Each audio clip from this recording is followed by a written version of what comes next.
Hello, bibliophiles. As you know, I read so you don't have to. Let's talk about chapter 4 because यहीं से story clearly एक नया turn लेती है. Chapter 4 में लोवेन फाइनली अपना काम स्टार्ट करती है. जेरेमी ने जो स्टडी रूम उसे दिखाया था, लोवेन वहीं जाकर वेरिटी के काम को प्रॉपर्ली एक्सप्लोर करना शुरू करती है. रूम में वेरिटी की ओल्ड ड्राफ्ट्स, नोट्स और रिटन मटेरियल होता है. लोवेन का काम सिंपल होना चाहिए था. उसे वेरिटी की एग्जिस्टिंग बुक सीरीज को कंप्लीट करना है यूजिंग जो भी आउटलाइंस और आइडियाज ऑलरेडी अवेलेबल है.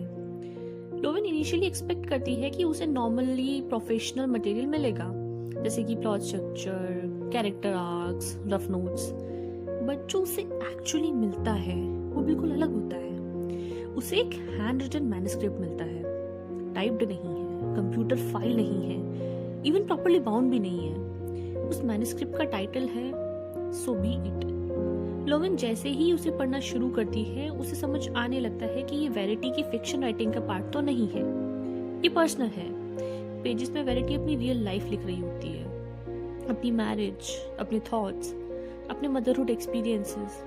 टोन बिल्कुल रॉ और डायरेक्ट है, कोई पॉलिशिंग नहीं है, कोई रीडर फ्रेंडली लैंग्वेज नहीं है. इस चैप्टर में लोवेन सिर्फ इनिशियल पेजेस ही पढ़ती है, लेकिन उतना ही काफी होता है ये समझने के लिए कि ये मैन्युस्क्रिप्ट पब्लिश करने के लिए तो नहीं लिखा गया था, या किसी के लिए लिखा ही नहीं गया था. It reads more like a confession then a story.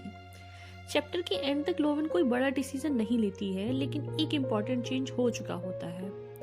वो सिर्फ एक हायर्ड राइटर नहीं है, अब उसके पास एक ऐसी इंफॉर्मेशन है जो उसे मिलनी ही नहीं चाहिए थी. और इसी मोमेंट पर स्टोरी का टोन ऑफिशियली शिफ्ट हो जाता है.